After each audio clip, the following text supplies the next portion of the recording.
강하고 담대하십시오. 우리 주님이 함께 하십니다. 오늘도 살아계신 하나님을 말씀 가운데 만나고 돌아가는 은혜가 오늘 예배하는 우리 모두에게 있기를 소원합니다.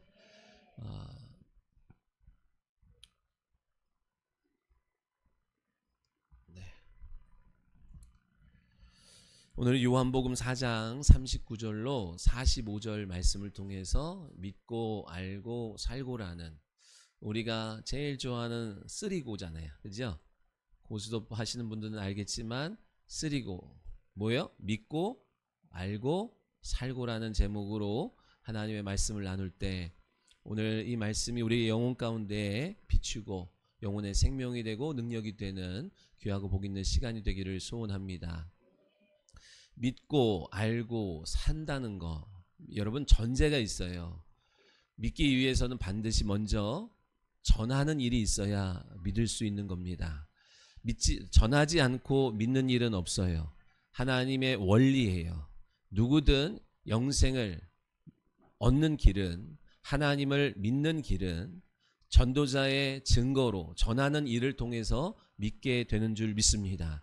여기에 나오신 모든 분들이 예수를 믿을 수 있었던 것은 누군가가 전했기 때문인 거예요. 부모가 전했든 친구가 전했든 아니면 지나가는 사람이 전했든 누군가가 전했기에 내가 듣고 믿음이 되어 믿는 은혜가 있었던 거지요.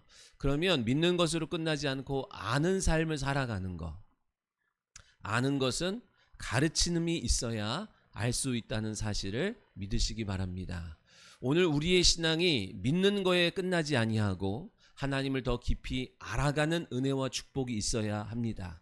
그것이 우리의 영혼과 신앙생활에 능력 있게 살아가는 힘이 되는 줄 믿으시기 바라요. 믿는 것, 하나님의 존재를 믿는 것, 나를 구원하셨다는 사실을 믿는 것만으로는 이 험한 세상 속에서 믿음을 지켜낼 수 없어요. 그래서 여러분 알아야 되는데, 믿는 것과 아는 것의 순서도 중요하다 그랬습니다. 먼저 믿어야 되는 거예요. 믿기로 의지적 결단을 행할 때 하나님이 당신을 공개하시고 나타내 주심을 통하여 알아가는 기쁨, 알아가는 능력이 나타난 줄 믿습니다. 그리고 산다는 거, 이제는 내가 믿고 믿는 대상과 그분이 원하는 뜻대로 살기 위해서 무엇이 필요하죠? 우리가 그렇게 살아갈 수 있도록, 그러나 그렇게 살지 못하는 이유가 우리 안에 연약함이니까 치유해 주셔야 되고, 또 그렇게 계속 살아갈 수 있도록 중보해 주셔야 합니다. 아멘. 그래서 하나님께서 우리에게, 예수 그리스도께서 우리로 하여금 믿을 수 있도록 당신을 나타내 주셨고, 우리로 하여금 하나님을 알 수 있도록 진리로 가르쳐 주셨으며 성령을 보내주셨고, 그리고 우리가 계속해서 믿음의 삶을 살아갈 수 있도록 하늘 보좌에서 우리의 영원한 중보자 되신 줄 믿으시기 바랍니다. 그렇다면 우리 또한 마찬가지예요. 저와 여러분이 예수 그리스도를 닮아가는 인생이 되어야 하기 때문에 믿고 알고 살도록, 내가 나를 위하여 주께서 그렇게 행하셨던 것처럼 나도 누군가를 믿게 하기 위하여 전해야 되고, 누군가가 주를, 하나님을 알 수 있도록 가르쳐야 되며, 그가 그 믿음을 갖고 살아갈 수 있도록 고쳐주고 중보해 주는 일들이 우리의 사역인 것을 믿으시기 바랍니다. 믿는 것을 은혜라고 한다면요, 아는 것은 진리라고 할 수 있어요. 그래서 예수 그리스도 안에 은혜와 진리가 충만한 삶을 사신 거예요. 아멘. 오늘 우리도 여러분 믿는 것으로 그치면 안 됩니다. 아멘. 아는 것으로 나아가셔야 되고, 내가 믿고 아는 그대로 살아가는 것을 성경은 충만한 삶이라고 하는 거예요. 그럴 때에 충만한 삶을 살 때야 비로소 내 안에 있는 살아계신 하나님이 증거되고 자연스럽게 흘러나와서 증인의 삶을 살아 영광 돌리는 인생이 되는 것을 믿으시기 바랍니다. 여러분, 신앙생활의 출발, 우리가 원론적인 것을 좀 짚고 넘어가면 신앙생활의 출발이 뭐라 그랬어요? 교회에 나오는 것이 아닙니다. 뭐 집사 직분을 받는 것도 아닙니다. 신앙생활의 출발은 내 본질이 영혼이라는 사실을 깨닫는 것부터 시작이라 그랬어요. 그래서 어떤 사람은 집사 직분을 받았는데도 아직 신앙생활을 출발 못한 사람이 있는데 예수 믿은 지 며칠 안 됐는데도 불구하고 신앙생활을 출발한 사람이 있다는 것을 우리는 알아야 돼요. 거울에 비추는 내가 아니고 보이지는 않은 나 그 속에 있는 속사람 영혼이 참 나라는 거, 영원한 나라는 거. 육체는 때가 되면 늙어지고 흙으로 돌아가지만 영원한 존재인 그 영혼이 나라는 사실을 인식하는 것부터가 신앙생활의 출발이라 그랬어요.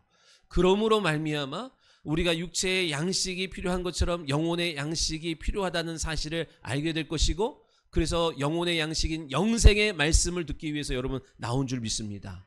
여기 여러분 뭐 개모임하러 나온 것 아니고 무슨 사업하러 나온 것이 아니라 내 영혼의 생명이 필요하다라는 것을 믿기에 영생의 말씀이 선포하는 자리로 여러분이 나오신 줄 믿습니다. 우리가 육체가 아무리 강해도 마음이 하나 힘들어지면 그 좋은 것을 갖고도 누리지 못하고 염려, 근심, 걱정에 살아가는데, 우리의 마음이 속사람이 힘을 얻어서 강하면 어떤 환경이든 어떤 형편이든 여러분 요동하지 않고 승리하고 이겨내게 되는 줄 믿습니다. 그렇게 우리의 신앙의 출발은 내 본질이 영혼이라는 사실을 어리든 나이가 들었던 깨닫는 데부터 출발하는 거예요. 그러면 또 물을게요. 신앙생활의 목적은 뭐예요? 신앙생활하는 목적이 뭡니까? 천국 가려고 하는 거예요? 혹시라도 지옥 가면 어떡할까 그래서 계속 보험 들듯이 여러분 나오는 겁니까? 여러분, 우리가 세상에 살지만 세상의 법칙대로 세상의 가치관대로 살지 아니하고 세상에 거하면서 하나님의 말씀대로 사는 이유가 뭐예요? 지옥 갈까 봐 두려워서 그러는 거예요? 아니라 그랬습니다. 성경은 하나님과 우리와의 관계를 혼인 관계로 표현한다 그랬어요. 신랑 되신 예수님과 신부된 교회, 우리의 관계를 그렇게 신랑과 신부의 혼인 관계라고 설명을 하는데, 자, 성경이 뭐래요? 신랑이 늦은 밤에 온다고, 너희는 잠들지 말고 깨어서 신랑을 맞이하라고 성경은 우리에게 말씀해요. 그러니까 신랑은 예수님이고 교회는 신부라는 거예요. 그러므로 말미암아 신부는 어떻게 해야 돼요?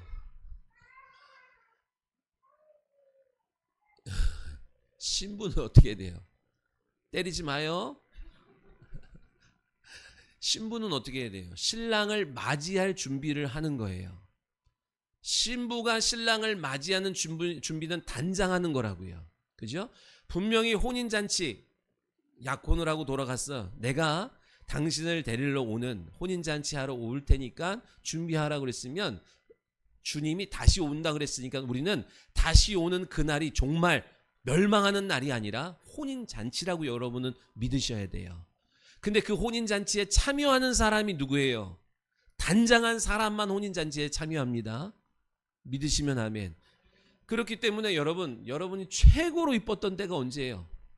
송은정 성도, 최고로 이뻤던 때는 말해 뭐해? 결혼식 날이겠죠?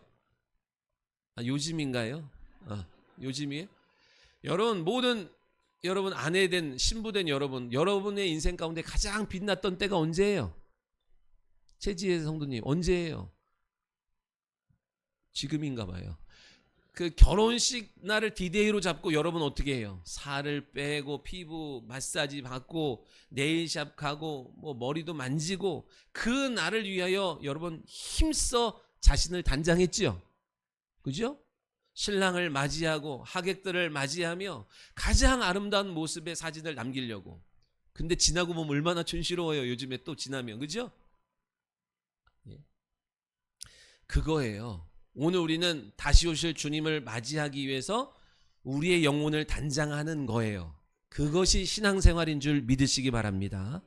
여러분, 우리가 그냥 교회만 왔다 갔다 해가지고는요 어려워요. 여기서 교회만 왔다 갔다 한다는 것은 여러분 밥 안 먹고 간다는 얘기를 말하는 건 아닙니다. 교회에 오래 앉아있지만 그냥 교회만 왔다 갔다 하는 사람이 될 수 있어요. 여기서 우리의 신앙생활은요 우리의 영혼을 단장하는 것이기 때문에 그냥 교회만 들락날락 거려서는 내 영혼이 단장이 되지 않습니다. 아름답게 꾸며지지 않는다는 것을 기억하셔야 돼요. 여러분, 신앙생활이 힘들지요? 그냥 그냥 교회만 왔다 갔다 하면 신앙생활이 편하다고 생각을 해요. 그런데 육신은 편하고 감정은 편하지만 여러분 영혼은 아름답게 신랑을 맞이할 준비를 할 수 없다는 것을 기억하셔야 돼요. 이 말은 말씀 갖고 삶의 현장에서 살지 않으면 교회를 왔다 갔다 한다는 것은 그냥 교회만 왔다 갔다 하지 하나님 주신 말씀을 갖고 가정이든 삶의 현장에서 살지 않는 것을 교회만 왔다 갔다 한다 얘기예요. 여러분이 교회 주일날 왔다가 그냥 가더라도 여러분의 삶의 현장에서 말씀대로 살고 있다면 그것은 여러분의 영혼을 단장하고 있는 시간이 되는 줄 믿습니다. 여러분 착각하지 말아야 돼요. 교회 아침 일찍부터 밤 늦게까지 있다고 내 영혼이 아름답게 단장되는 것도 아닐 수 있어요. 저는 어릴 때 주일날 새벽 예배부터 시작해서 주일 밤 저녁에 성가대 연습까지 주구장창 있었으나 그것이 내 영혼을 아름답게 단장하지 않기도 했다는 것을 여러분 아셔야 돼요. 말씀대로 삶의 현장에서 말씀대로 산다는 게 얼마나 힘들어요. 예를 들면 그런 거예요. 여러분 다들 기분대로 산다고요. 기분 좋으면 언제 그랬냐는 듯이 막 그냥 좋아 죽지만 조금 기분 나쁘면 그 기분 나쁜 것을 얼굴에 드러내고 말에 섞어서 감정을 표현하고 살잖아요. 그러니까 옆에 있는 사람이 불편하지요. 그럴 때 여러분 어떻게 해요? 저렇게 기분 나쁜 거 드러내는 것이 얼마나 무례해요. 그래서 내가 마음이 힘들잖아요. 그래서 우리는 금방 거기다 대고 어떻게 해요? 맞장구 치죠? 근데 여러분 이에는 이요 눈에는 눈으로 대하는 것은 율법이요 우리의 신앙의 영혼에 도움이 되지 않아요. 그럼 여러분 무조건 참아야 돼요? 무조건 참으면 속병 나고 우울증 걸립니다. 그럼 어떻게 할까요? 말씀대로 살려고 그러면요 도전이 많습니다. 방해가 많아요. 네가 말씀대로 산다고? 그러면서 옆에 있는 사람들의 연약함 갖다가 엄청난 요동이 쳐요.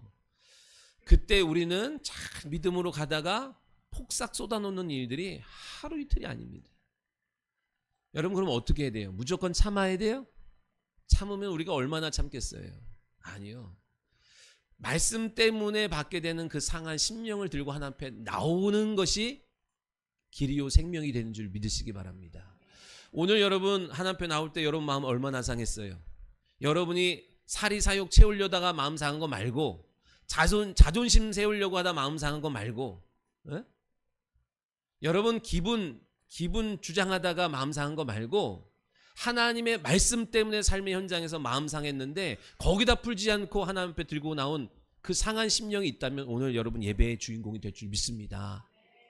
오늘 하나님이 받으시고자 하는 예배자는요 제사는요 상한 심령을 들고 오는 사람이에요.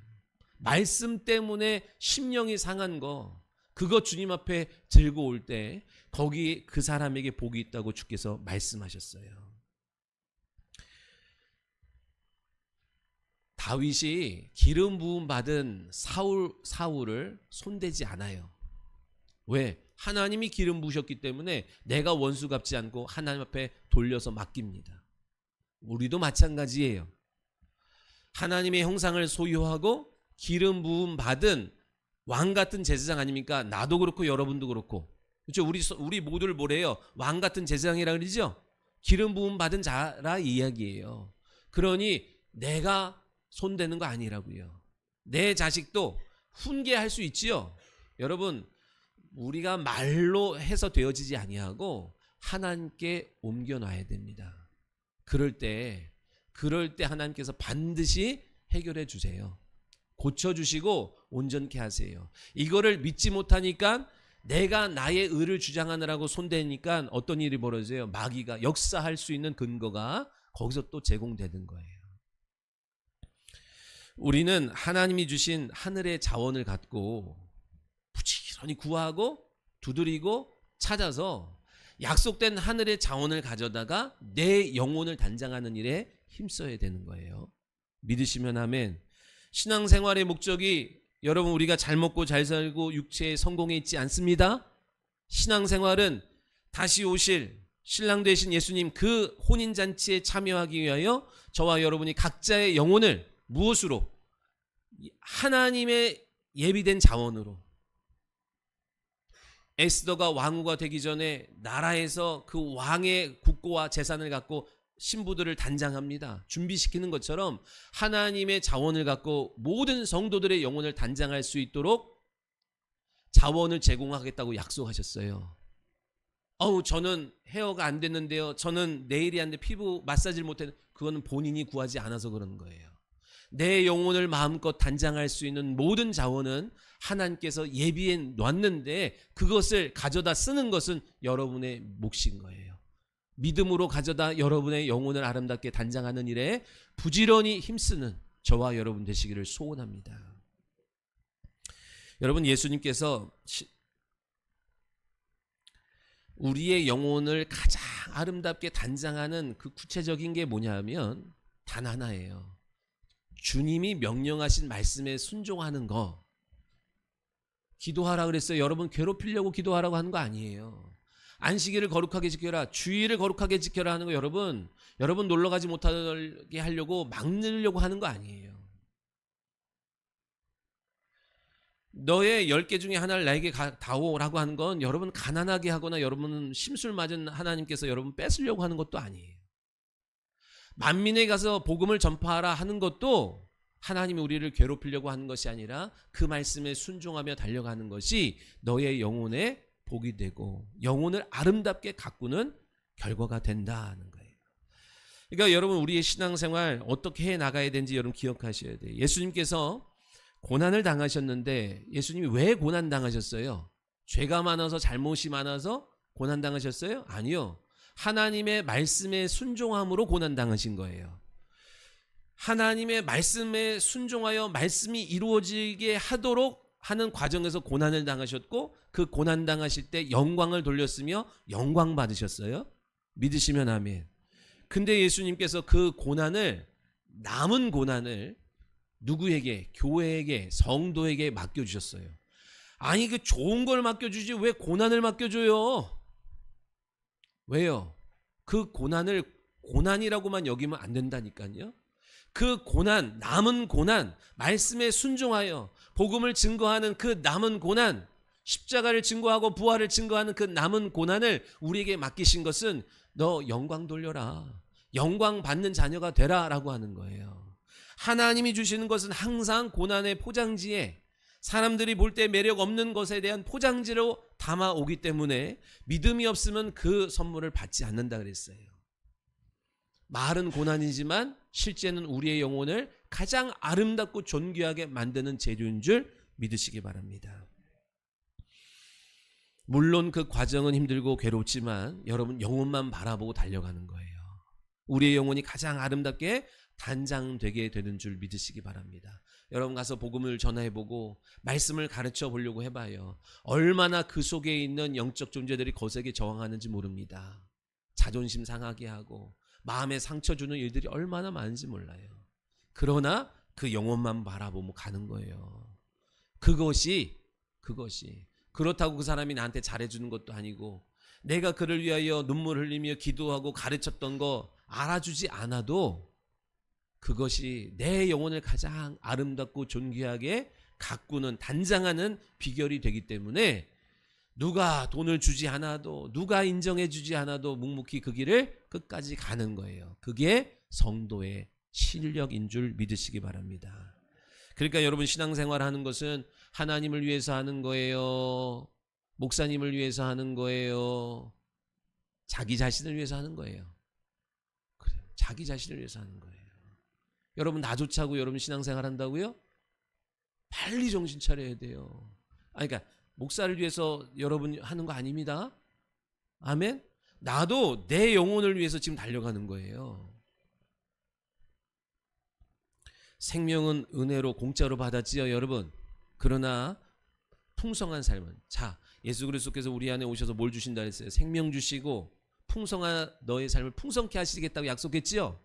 그 생명은 은혜로 공짜로 받았지만 풍성한 삶은 대가를 지불하고 가져가야 돼요.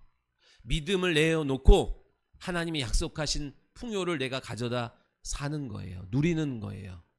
믿으시면 아멘. 남은 고난이라고 하는 거 구체적으로 뭐죠? 하나님이 행하시는 일을 전하는 거예요. 나를 위하여 이 땅에 오신 거, 나를 위하여 십자가에서 죽으신 거, 나를 위하여 부활하신 거, 나를 위하여 성령을 보내주신 거, 나를 위하여 하늘 보좌에서 중보하고 계시고 내 성령으로 내 영혼 가운데 들어오시겠다고 하신 그 하나님의 행하신 일들과 행하실 일들에 대해서 우리가 전하는 게 남은 고난이라고요. 이렇게 하면 여러분 사업 잘 됩니다. 이런 얘기 가서 하는 거 쉽지요. 그러나 우리가 나가서 전하는 것은 우리 교회 오면 사업 잘 됩니다도 아니고, 우리 교회 오면 시집장가 갑니다도 아니고, 우리 교회 오면 못 낳던 애도 낳습니다도 아니고, 뭐예요? 하나님이 행하신 일들과 행하실 일들을 전하는 것이 남은 고난인 거예요. 이것을 누가 감당하겠냐는 거예요. 이것을 감당하는 거, 이것을 감당하는 거, 여러분이 돈을 써가며 시간을 들여가며 자존심을 버려가며 이 일을 행하는 거, 여러분의 속사람을 거룩하고 영화롭게 하는 길이라고 성경은 우리에게 말씀합니다. 그렇게 영혼이, 그때부터 영혼이 잘 되는 거예요. 아무리 애쓰고 힘써도 안 되던 내 인생이 그때부터 풀리기 시작한다는 사실을 믿으시기 바랍니다. 내 영혼이 잘 된다는 것은 내 영혼의 권리가, 내 영혼을 주장할 수 있는 권리가 내게 들어왔다 얘기예요. 그 전에도 예수 믿음으로 말미암아 내 영혼에 권리가 있었지만 힘이 없어서, 약해서, 사망과 불법과 저주가 밀고 들어왔을 때 그냥 기죽어서 밀려나 있고 찍소리 못하고 있었는데, 내가 내 영혼의 생명이, 힘이, 능력이 들어오니까 불법으로 점령한 그 사망과 질병과 가난과 갈등과 분열을 조장하는 중독으로 끌고 가는 그 영혼의, 그 인생과 가정의 역사하는 영들을 밀어낼 수 있게 되더라는 거예요. 단순히 단장으로 끝나는 것이 아니라 무장하게 되는 줄 믿으시기 바랍니다. 내 삶이 될 듯 하면서 안 되는 경우가 있어요. 열매가 맺었는데 열매를 수확하기 전에 톡 떨어져 버려서 낙과가 떨어져서 비품이 되고 상품성이 없게 되는 거, 열매를 맺지 못하는 우리의 인생들이 있다고요.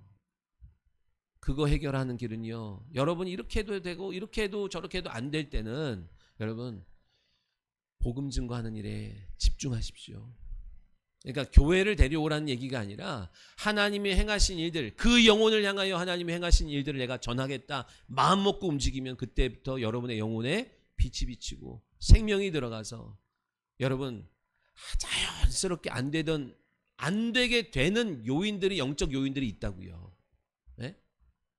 왜 안 되지? 자꾸만 팔자 타령하고 상황, 환경 탓하고 어떤 시대적인 이런 것만 탓하는데, 아니요. 여러분의 삶이 더 부유하지 못하도록, 더 건강하지 못하도록, 더 발전 성장하지 못하도록 막는 영적 요인들이 있다고요.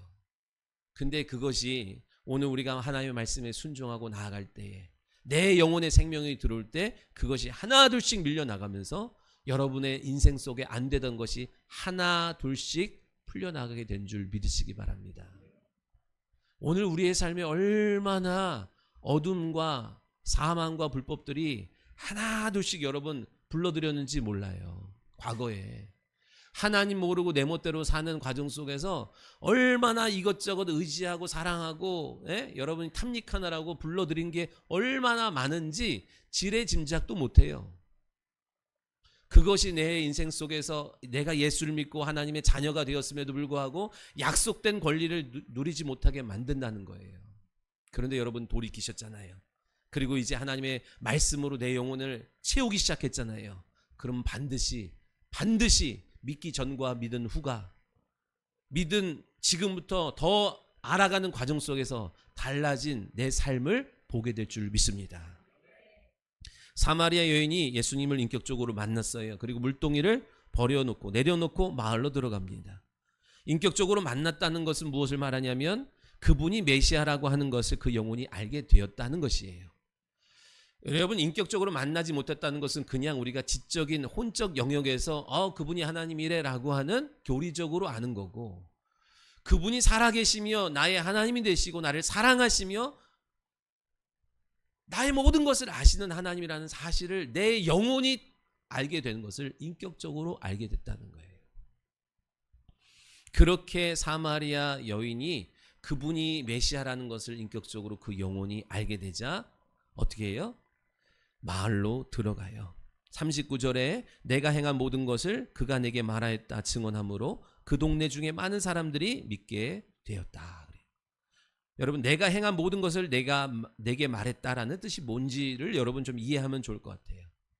내가 행한 모든 것을 내게 말했다. 이거는 점쟁이처럼 내가 과거에 뭔 일을 했는지 이분이 맞췄어 라고 하는 의미가 아니에요. 이걸 좀 두 가지로 나눠서 설명할 수 있는데, 이 여인은 여러분 앞에서 보면 이 여인이 갖고 있던 고민과 갈등과 궁금증과 의문들이 많았어요. 어떤 거?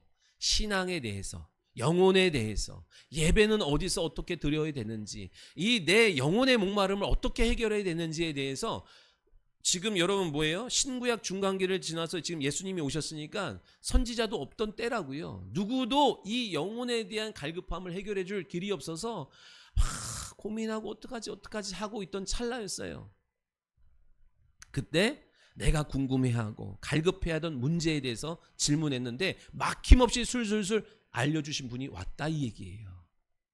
그 마을에서 그 여인은 그 신앙에 대한 고민과 갈급함 갖고 붙들고 살았다는 것을 사람들이 알고 있어요. 아예 그냥 살아.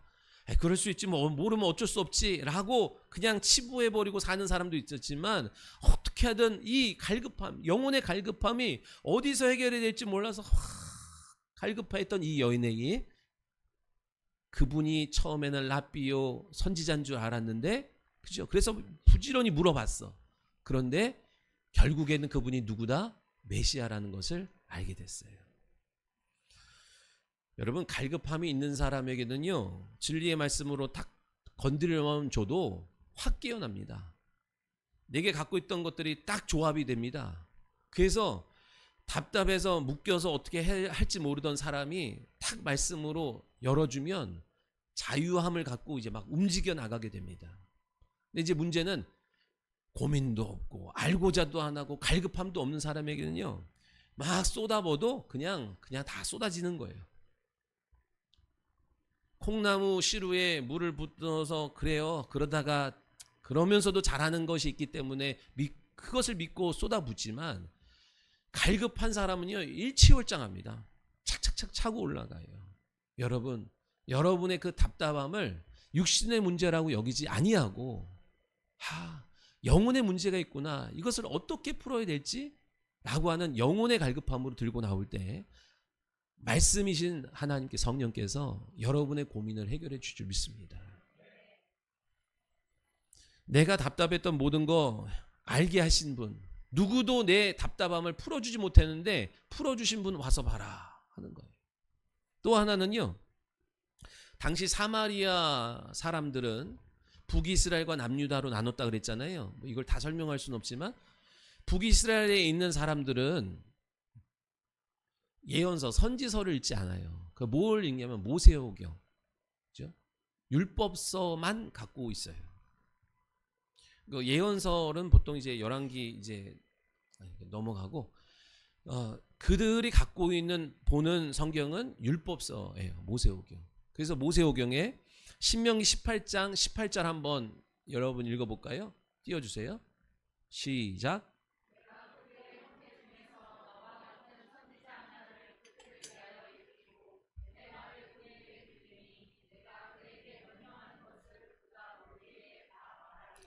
아멘. 자, 이들도 신앙이 막 과거에 함께 이스라엘로서 하나님의 말씀을 알았고 모세를 알았잖아요. 모세라고 하는 가장 대단했던 선지자가 전해줬던 말씀이에요. 모세를 통해서 너와 같은 선지자 하나를 그들을 위하여 일으킬 것이고 내 말을 그 입에 두리니 내가 그에게 명령하는 것을 그가 무리에게 다 말이라 그랬어요. 그러니까 지금 북이스라엘 사람들이 갖고 있던 신앙은 모세가 예언했던 그분, 내 말을 그 입에 두어서 우리에게 다 말할 수 있는 분이 올 거야, 그분이 메시아라고 하는 것을 품고 붙들고 있었어요. 그가 오면 모든 진리를, 우리의 영적 의문을 막힘없이 풀어주신다라고 했던 예언을 기다리고 있었는데 바로 나의 이 궁금증, 나의 이 답답함, 영적인 이 갈급함을 그 즉시 거기서 풀어주시는 예수님을 만나니 이분이 그분이다라고 하는 거예요. 지금 사마리아 사람들의 수준에 딱 맞는 전도가 들어갔다라고 하는 거예요. 이것이 믿는 단계에서 아는 단계로 옮겨져 가는 거예요. 지금 사마리아 여인이 믿는 단계에서 아는 단계로 하나 더 올라서요. 그러자 이제 움직이죠. 물동이 내려놓고 마을로 들어간다고요. 여러분, 지금 우리가 움직이지 않는 것은 믿는 거에서 아직 머물러 있는 거예요. 진리를 알아가면, 하나님의 약속을 알아가면, 하나님이 이 일을 행하는 자들에게 어떤 약속과 복이 있는지를 영원히 알게 되면 움직이게 돼 있습니다. 네, 누가 시켜서 하지 않습니다. 지금 나와서 여러분 헌신하고 순종하시는 분들 뭐 내가 이렇게 꼬셔서 하는 것도 아니고 달래서 하는 거 아닙니다. 뭐 이렇게 칭찬해 주거나 우쭈우쭈 해줘서 한 사람 하나도 없어요. 그럼에도 불구하고 자기의 시간과 물질을 헌신하며 드리는 이유는 뭐예요? 뭘 봤기 때문에, 뭘 알았기 때문에, 이 말씀에 순종하는 내 영혼에 무엇이 예비됐는지를 알았기 때문에 헌신하는 거예요. 우리 사랑하는 모든 성도들이 그것을 알아가는 기쁨이 있기를 소원합니다. 그리스어로 오이코스라는 단어가 있어요. 그게 뜻이 뭐냐면 집, 가족, 친척, 동료 뭐 이런 의미예요. 그래서 교회사에 오이코스 전도라는 것이 있거든요. 그게 뭐냐면 그걸 관계 전도 그런 거예요. 가까운 관계 속으로. 여러분 관계 전도의 대표적인 모델이 안드레와 베드로, 빌립과 나다나엘 있잖아요. 내가 먼저 예수를 만나고 친구를 가서 불러오고 형제를 가서 불러오는 거. 그죠? 여러분 왜 그래요? 우리가 관계 전도가 왜 중요해요? 관계가 형성된 사람에게 전하면 그래도 뭐 안 받아들일 수도 있지만 받아들일 수 있는 어떤 여지가 있는데 관계가 안 된 사람한테 전하면 어떤 반응이 있어요? 왜 저러지? 나한테 뭔 의도가 있는 거지? 이단 아니야? 나한테 뭐 팔아먹으려고 그러나? 별의별 생각이 여러분 막 돕니다. 그죠? 난 잘해주면 왜 잘해주는 거야? 교회 끌고 나가려고 교회 나오라고 그러나 보다. 뭐이지 거기서부터 막 복잡한 생각이 막 그 안에서 막 돈다고요. 왜 그래요, 여러분? 세상이 그만큼 험악하고 거짓되고 속이고 과장된 게 많으니까 다 당해본 거예요. 하다 보니까 어디 끌려가서 뭐 사고 있고, 하다 보니까 이용당하고 했던 일들이 우리가 많다 보니까 관계가 형성되지 않았는데 누가 선대하고 뭐를 전하면 고지고대로 잘 안 믿는 거예요. 그래서 그냥 나가서 그냥 여러분 노방 전도도 우리가 그냥 종이만 전달해 가지고 되지 않는다 그랬잖아요. 복음을 전하는 일, 그것이 뿌리는 일이지만 그러나 이제 우리 교회사에서 보다 더 효과적인 전도를 이야기할 때 오이코스 전도를 얘기해요. 관계 전도가 중요하다. 그 얘기를 해요. 그렇다고 노방 전도가 필요 없냐? 아니요. 그렇지 않습니다. 어떤 방법으로라도 복음을 전하는 일에 힘써야 되는데 보다 더 효과적인 이 양 날개 두 개를 같이 사용하는 일들이 우리 가운데 있어야 돼요. 관계가 되지 않으면 계산하고 의심하고 그래요. 그렇죠? 오늘 여러분 계산하고 판단하고 머리 굴리지 말아야 될 여러분 세상에 나가면 다 분별해야 돼요. 저거 지금 뭔 의도로 하는지 잘 분별해야 되죠. 티 안 나게 분별해야 되잖아요. 그죠? 근데 계산하지 말아야 되고 판단하지 말아야 되고 머리 굴리지 말아야 될 자리가 있죠. 말씀을 듣는 이 자리인 줄 믿으시기 바랍니다. 하나님의 말씀을 대언하는 그래서 세운 주의 종의 말을 신뢰할 수 없다는 것은 여러분 서로 불행입니다. 서로. 제가 여러분을 뭘 뜯어내 가지고 제 사리사욕을 채우는 거 아닙니다. 여러분 영혼 잘 되라고 하는 거예요. 믿으시면 아멘. 여러분의 인생 가운데에 여러분 우리가 인생을 이렇게 살아가다 보면 이거 어느 대학을 가야지? 어느 직장을 가야지? 이 사람이랑 결혼하는 게 맞는가? 아니면 이건 어떻게 해야 되지? 그게 성경에 나와 있으면 얼마나 좋아요. 에? 그게 성경 몇 장 몇 절에 이럴 때는 어떻게 하고 저럴 때는 어떻게 하고 이게 다 나오면 얼마나 좋아. 그런데 나와요, 안 나와요? 나와요, 안 나와요? 아이 자녀와 갈등이 있는데, 남편과 갈등인데 이때 어떻게 하지? 성경을 딱 펴서 딱 나오면 좋은데 그게 안 나온다고요. 그런데 성령의 감화감동 역사하는 강단의 말씀 속에서 내 영혼에 정확하게 주신 지혜의 말씀과 지식의 말씀이 선포되는 자리라고요. 레마의 말씀으로 누구에게는 안 들리는데 나에게는 정확하게 들리는 거예요. 고민하고 갈등하고 어떻게 해야 될지 막 주저할 때 하나님의 말씀이 내 영혼 가운데 팍 들어온다고요. 그러니까 여러분 말씀 잘 들으셔야 됩니다. 아주 믿으시기 바래요. 그거 아니면 계속 염려, 근심, 걱정에 묶여서 내 영혼을 단장해 갈 수 없어요. 그래서 말씀을 듣는 중에 여러분의 영혼, 그러니까 하나님의 말씀을 대언하기 위해서 세웠으니까 부족한 것은 가려주고 잊혀지고 여러분 할 테니까 믿음으로 아멘 하셔서 여러분의 영혼에 빛을 비춰가는 축복의 자녀들 다 되시기를 소원합니다. 말씀이 건너가기 위해서 뭐가 필요하냐, 그 얘기하는 건데 관계가 필요하다 이 얘기예요. 행복 모임 가서 복음도 전하지만 게임도 하고 먹기도 하고 찬양도 하고 삶을 나누고 그러면서 관계가 형성되게 하는 거예요. 관계가 형성되지 않은 채 전하면 의심부터 하고 어려워하는 거예요. 근데 내가 과거에 얼마나 고통받고 살았는데 예수 믿고 하나님 안에서 이것이 해결됐다라는 것을 관계 속에서 풀어갈 때 받아들이기 시작한다라는 거예요. 믿으시면 아멘. 내가 과거에 얼마나 연약하고 못났는데 예수 믿고 이렇게 바뀌었다는 것을 보여주면 그죠? 그것이 증거가 되는 거예요. 오늘 김정희 성도가 안 나오는데 김정희 성도가 그러더라고. 자기는 옛날에 쌈딱이었대. 누가 하나 그러면 막 그러고 그랬대. 근데 예수 믿고 많이 좋아졌대. 근데 아직도 남았대. 그래서 고치고 싶다. 그 성도님들의 그 온유한 성품을 보면서 나는 언제쯤 저렇게 되나, 나도 부지런히. 그런데 자기의 과거를 잘 아는 친구들은 진짜 많이 바뀌었다고 그러는데 과거에 얼마나 화려했으면 그렇게 모르겠어요. 그래요. 여전히 우리가 연약함이 있지요. 그러나 예수 믿음으로 바뀌어져야 됩니다. 달라져야 됩니다. 그래서 누가 나와 관계된 사람들이 그를 바꾼 것이 뭐냐, 그를 변화시킨 게 무엇이냐 하면서 그가 전하는 복음을 받아들일 수 있는 관계가 이루어진 줄 믿습니다. 예수님께서 병을 고치고 마가복음 5장에 보니까 병을 고치고 더러운 귀신을 내어쫓고 나가서 어떻게 해요? 길거리 가서 전하라 하지 아니하시고 내 가족에게, 내 이웃에게, 성내로 들어가 내 이웃에게, 너와 관계된 사람, 너의 지난날 너의 연약함을 아는 사람들에게 너를 고치시고 치료하시고 새롭게 하시고 온전케 해가시는 그 주님의 일하심을 증거해라 라고 했어요. 그래야 믿지요. 그래서 관계가 형성된 곳에 전하는 것을 오이코스 전달하라 그래요. 42절 우리 같이 읽어볼까요? 시작.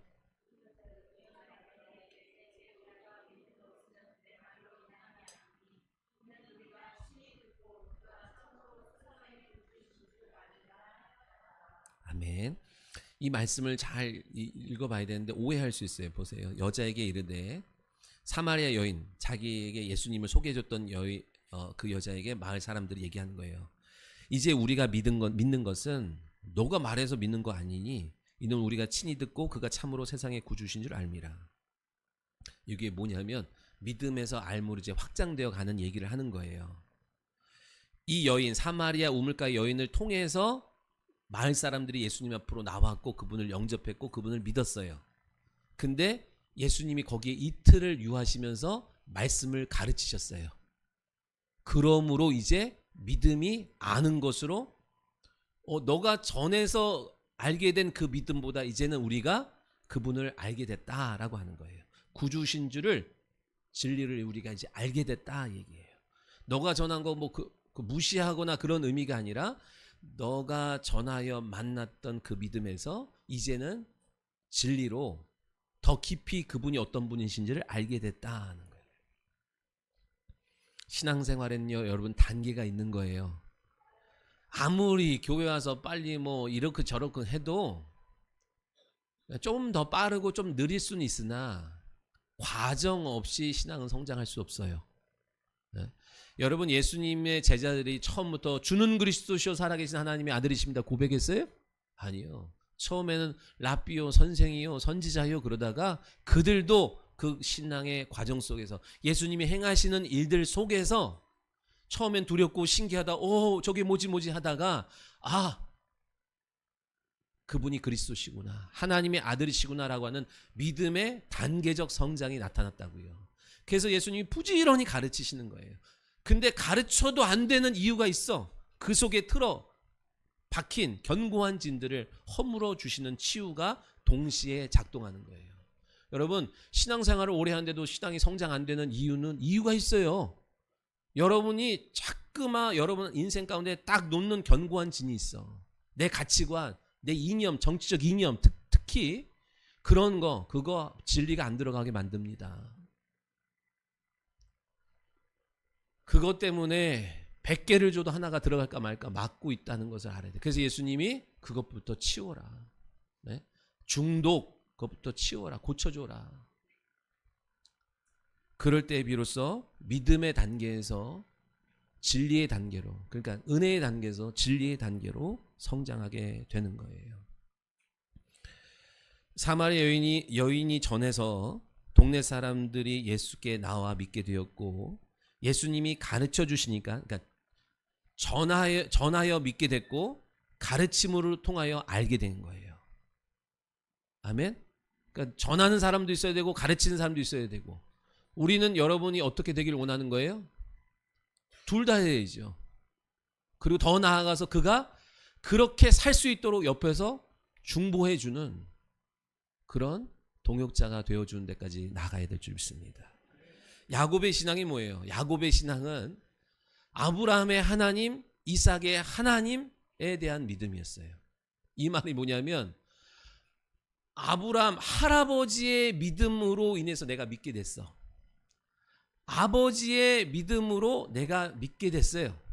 왜? 할아버지가 존경스럽고 아버지를 사랑해서 그분이 믿는 하나님을 나도 믿었어. 우리 요한이처럼 그렇게 믿었어요. 그러나 그것은 할아버지의 믿음이고 아버지의 믿음이요. 나는 간접적이요. 그런데 이제는 야곱이 뭐라는 거예요? 아브라함의 하나님, 이삭의 하나님이 아니라 이제는 나의 하나님이에요. 야곱의 하나님이에요. 내가 경험하는 거예요. 내가 그것을 아는 단계로 넘어가는 거예요. 여러분, 여기에 부모 따라 교회 나온 친구들이 있어요. 부모가 믿으니까, 내가 사랑하고 신뢰하는 부모가 믿으니까 나도 믿어. 그래서 믿었어요. 그러나 여러분, 그 단계에 있으면 이제 중학교 되고 고등학교 되고 군대 가고 뭐 시집장가 가면 다 놔버립니다. 왜요? 그거는 엄마의 믿음이었으니까, 아빠의 믿음이었으니까, 내가 엄마 아빠 사랑해서 엄마 아빠 체면 때문에 나가준 거니까. 그런데 여러분, 이 자리에서 이제 나의 하나님으로, 모경범의 하나님이 아니라, 목일균의 하나님이 아니라 목진원의 하나님이 돼야 되는 거예요. 내 하나님, 내가 만나야 되는 거예요. 믿으시면 아멘. 그게 믿음에서 알므로의 단계예요. 우리의 신앙이 믿는 데 머물지 않기를 바랍니다. 그거 아무짝에 힘 못 써요. 힘 못 써요. 그래요. 간신히 구원을 받아 천국 갈지 몰라도 내 가정과 내 자녀의 인생에 영혼에 문제가 딱 생겼을 때 도와줄 힘이 없으면 안 돼요. 돈으로 될 것 같아요? 안 돼요. 여러분 자녀의 영혼에, 여러분 부인과 남편의 심령과 찾아온 그 문제, 돈으로 안 되는 일이 허다합니다. 허다해요. 그럼 어떻게 할 거예요? 오늘 네 영혼을 강하게 해라. 능력 있게 해라. 그래서 그거 해결해 줄 수 있는 실력 있는 성도의 부모가 되어야 될 줄 믿습니다. 전도자의 증언으로, 그러니까 부모의 믿음으로 우리가 믿게 되었다면 거기에 머무르는 것이 아니라 말씀의 가르침을 통해서 누가 가르쳐야 돼요? 성령이 스승되어 주셔야 돼요. 전하는 거는 목사가, 전하는 거는 셀리더가 전하지만 성령이 그를 통하여서 우리를 지도해 주셔야 돼요. 그래야 알게 되는 거예요. 그래서 우리는 부지런히 이 글을 통하여 예수를 가르쳐 복음을 전하는 성도 되어야 됩니다. 스승의 주일이에요. 우리 어린이 보면 정말 귀해. 예. 부지런히 가르쳐야 돼요. 듣든지 아니 듣든지 어떻게 하든 성령 의지하면서 가르쳐야 됩니다. 말씀의 나타남이 약속의 성취가 남의 간증이 아니라 나의 간증, 내 삶의 말씀의 성취와 말씀의 나타남을 내가 체험하고 있어야 돼요. 그래야 그것이 능력이 됩니다. 어느 신학자가 그러더라. 네? 어느 교회에서 주일날 C.S. 루이스 강의한대요. 가보실래요? 나보고 성도들 데리고 오라는데.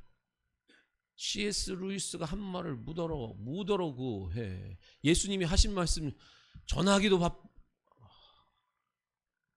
혹시라도 이것도 들을 수 있는데. 예수님 말씀 아니 넘어갑시다. 들을 것 같은데. 관계 전도에 이제 힘이 돼요. 43절로 45절만 보고 이제 마칩시다. 43절로 45절의 내용도요, 관계에 대한 내용인데, 여러분 전도하는데 뭐가 효과적이다? 관계가 효과적이다 그러죠? 내가 변한 거, 과거에 나와 관계 맺은 사람들이 딱 보고 어떻게 변했지? 하면서 복음이 전에 흘러들어가는 다리가 되니까 관계 전도가 너무 중요하다 그랬잖아요. 근데 관계가 또 어려움이 되는 요소가 되기도 해요. 자, 44절에 선지자가 고향에서 높임을 받지 못했는데요. 왜 선지자가 고향에서 높임을 받지 못할까요? 왜? 나는 네가 어릴 적에 유치원 다닐 때, 학교 다닐 때 서리하고 뭐 이런 거 내가 다 알아 이럴 거 아니에요. 그죠? 예를 들면 이런 거예요. 예를 들면 예은이가 사모님이 됐어.